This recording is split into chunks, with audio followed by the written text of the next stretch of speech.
अस्सलामुअलैकुम, नमस्कार, आदाब। मेरा नाम है शाहजुद्दीन और मैं प्रबोधन एजुकेशन में आपका स्वागत करता हूँ। ये हमारी आधुनिक भारत में यूजीसी नेट की क्रिमिनोलॉजी चल रही है। ये उसी क्रम में जो है अगली वीडियो है। जो आज का टॉपिक है वो हमारा है भूदान।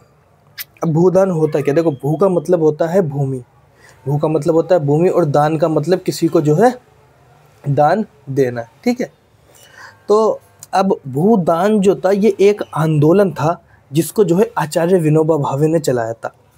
अब देखो, आंदोलन को अगर हम समझेंगे, हम इसको दो तरीके से देख सकते हैं।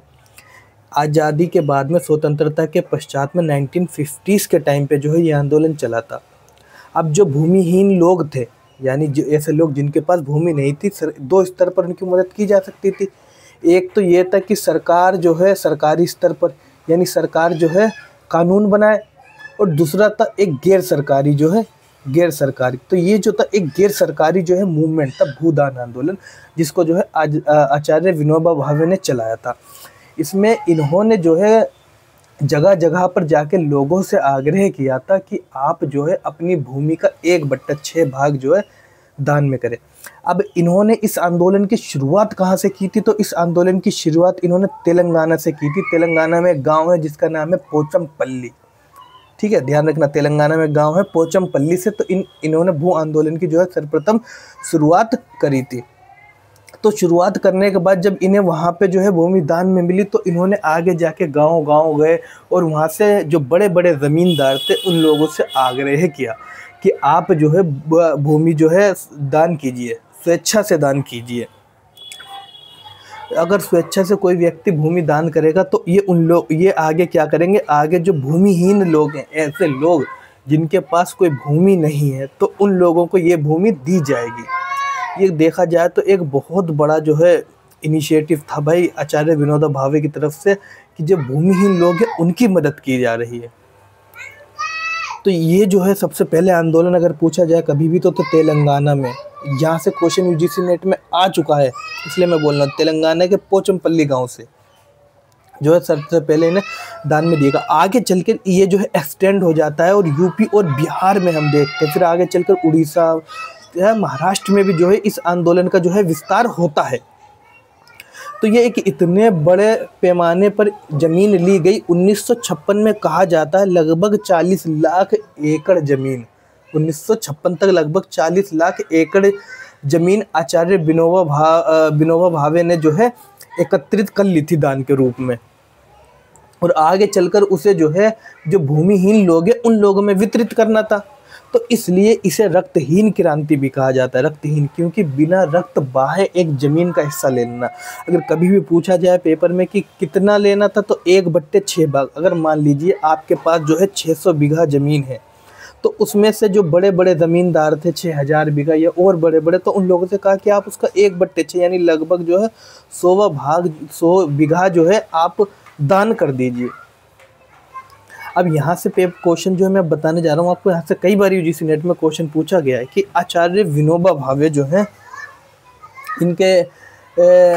इनको जो है सरकारी संत कहा जाता था। अब सरकारी संत कहने से पहले मैं आपको बता देता हूँ, अगर कभी भी पूछा जाए कि गांधी जी के आध्यात्मिक शिष्य कौन थे, यानी एक स्पिरिचुअल स्टूडेंट अगर पूछा जाए, तो आचार्य विनोबा भावे जो है गांधी जी के आध्यात्मिक शिष्य थे, जबकि जवाहरलाल नेहरू जो है उनके राजनीतिक शिष्य थे। जवाहरलाल नेहरू क्या थे? राजनीतिक शिष्य थे। ध्यान रखना ये बात, गांधी जी के आध्यात्मिक शिष्य जो है विनोबा भावे होंगे और राजनीतिक शिष्य ये हैं। यहाँ से पेपर में कई बारी मैंने बोला था, अभी कई बारी क्वेश्चन पूछा जा सकता है कि पहला सत्याग्रही कौन था। ठीक है, आगे मैं सत्याग्रह जब पढ़ाऊंगा, जब व्यक्तिगत सत्याग्रह आएगा, सत्याग्रह, तब मैं आपको उसमें बताऊंगा कि आचार्य जो विनोबा भावे हैं यही पहले सत्याग्रह थे। और स्वतंत्रता से पूर्व इन्होंने एक पवनार आश्रम जो कि महाराष्ट्र में यानी वर्धा में है, उसकी स्थापना भी की थी। ध्यान रखना, पवनार आश्रम, कहीं पूछ सकते हैं आगे कभी। तो आचार्य विनोबा भावे को सरकारी संत इसलिए कहा जाता था क्योंकि आपने देखा होगा कि जब इंदिरा गांधी का टेन्योर था तो उसमें जो है उन्होंने इमरजेंसी लाई थी। तो उस इमरजेंसी का समर्थन किसने कर दिया था? आचार्य विनोबा भावे ने। तो इसलिए उनको क्या कहा गया? सरकारी संत की जो है लोगों ने जो लोग थे तो उन्होंने इन्हें सरकारी संत कहा कि ये सरकार के तरफ से जो है बोल रहे हैं, तो इसलिए उन्हें सरकारी संत कहा गया। ध्यान रखना, गौ हत्या पर जो है प्रतिबंध भी लगवाया था इन्होंने। ठीक है, ध्यान रखना आचार्य विनोबा भावे के बारे में कुछ इंपॉर्टेंट ये फैक्ट थे। इन्होंने कौन से आश्रम की स्थापना की है, आध्यात्मिक शिष्य किसके हैं, ठीक है, और जो है आगे हमारा इमरजेंसी का टाइम का समर्थन इन्होंने ही किया था, और ये पहले व्यक्तिगत सत्याग्रह थे, इसे तो ज़रूर ध्यान रखना।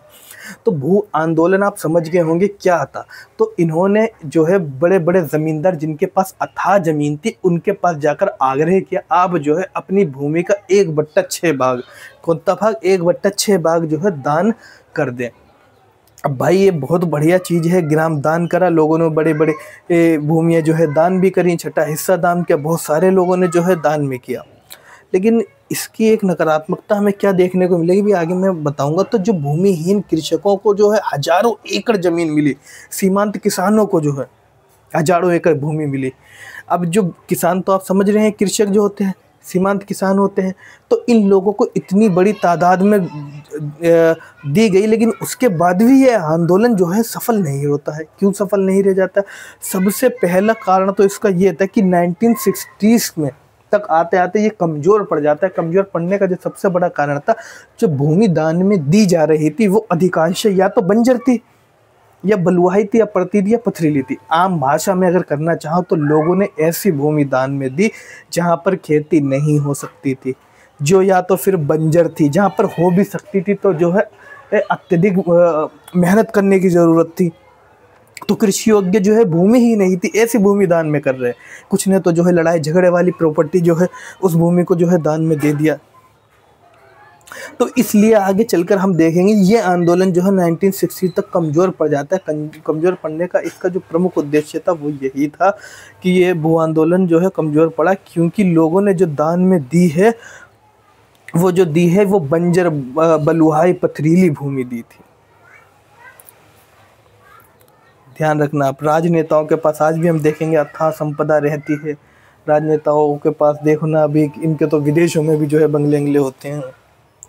बाकी आपको मुझे आशा है कि आपको जो है ये समझ में आ गया। भूदान आंदोलन जो है आचार्य विनोबा भावे से जुड़ा है, क्योंकि इन्होंने जो है इसकी जो है पहल की थी कि स्वेच्छा से जो है बड़े बड़े ज़मींदार अपनी भूमि का 1/6 भाग दान करें, और उसको दान करने के पश्चात में, उसको दान करने के बाद में उसे जो है भूमिहीन कृषकों या सीमांत कृषकों में वितरित कर दें। तो ये जो है हमारा भूदान मूवमेंट था जो कि आचार्य विनोबा भावे ने चलाया था। अगर आपको वीडियो अच्छी लगी है तो अपने दोस्तों तक भी शेयर करें। तब तक कि हम मिलते हैं नेक्स्ट वीडियो में।